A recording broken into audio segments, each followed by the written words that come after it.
what we could build with you guys.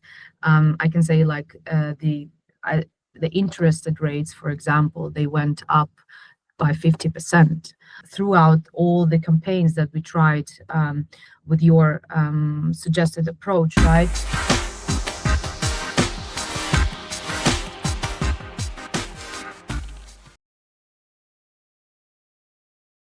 Our main challenge was that a lot of things that we did on the outreach, or let's say lead generation side, was manual a lot, and also founder led, so to say.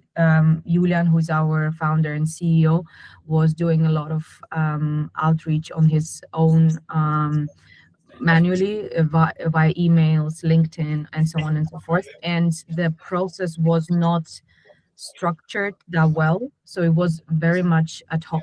I would even call it randomly, and whenever we had the time to do that, me and Julian especially, and the whole process was not sustainable, I would say, or not scalable. To start it off with the fact that we could map out the whole market as a first exercise, I think was super valuable to us, to understand, okay, which accounts are we really targeting? And speaking of accounts and of people, that was also very interesting mind shift, let's say, in our internal language and processes, I would say. So really talking about the accounts, not the people. Understanding, okay, how big this market is, and actually understanding that it is not such a large market we are approaching. So, and when it comes to the stats, I would say our outreaches that we did before, when it comes to cold outreach, I would say, so really educating, bringing the awareness within the target group, sending out newsletters, those stats were almost zero when it comes to interested people, like really clicking on our content and replying or scheduling a call even with us. It was almost zero. And also the manual, the cold manual outreach via HubSpot that we did was also almost zero. During this cold outreach, let's say, that we did back in the days versus what we have right now, what we could build with you guys, I can say like the interested rates, for example, they went up by 50%, which is great to see throughout all the campaigns that we tried with your suggested approach, right? And from this particular group of people who were interested, out of this, who really scheduled a call with us, a discovery call, for example, it was roughly 20%, which compared to before was zero.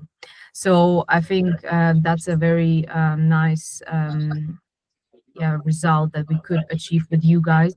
Also, when it comes to the messaging, obviously, because we, as I said, we are targeting a very niche market, and also very complex, I would say, structures within those companies.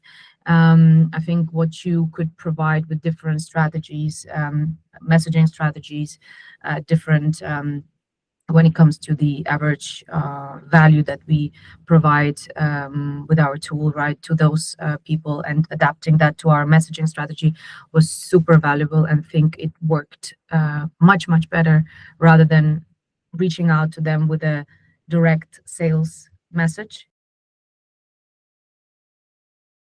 What we did since our collaboration, first we started with a, let's say, general outreach together with your approach. So we just tried out the new approach, but with the same ICP, right? So these large financial institutions still.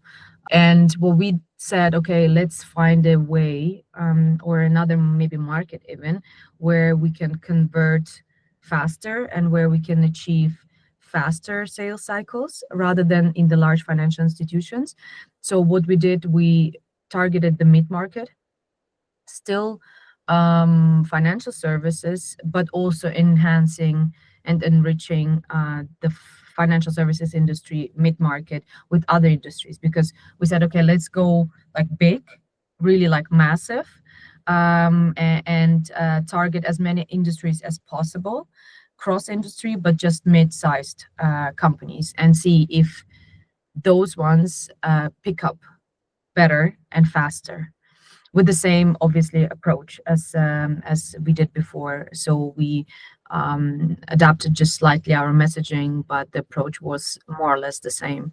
But I think the most important part here is like how fast we could experiment with that.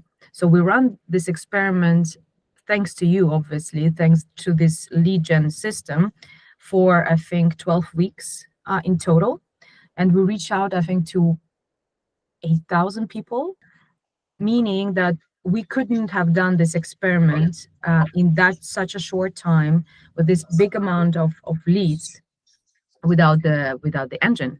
Yeah. So I think it would have taken us much more time, many more months to conclude on this result. And I think this is the most important lesson that we learned. So thanks to that, we can now experiment with things that we couldn't have done in the past. To look into professionalizing this part as soon as you can. Obviously, you cannot know it from the beginning. I think this is something that also we learn for ourselves.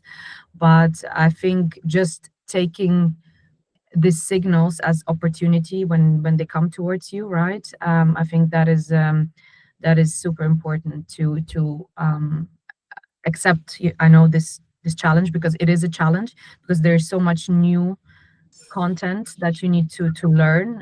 There are so many tools that you need to operate with to learn. It's a lot. It can be a lot also when it comes to operationalizing it. So a lot of time and efforts go into your day, into your daily activities. I think Yeah. you need to accept it because the outcome is actually worth it.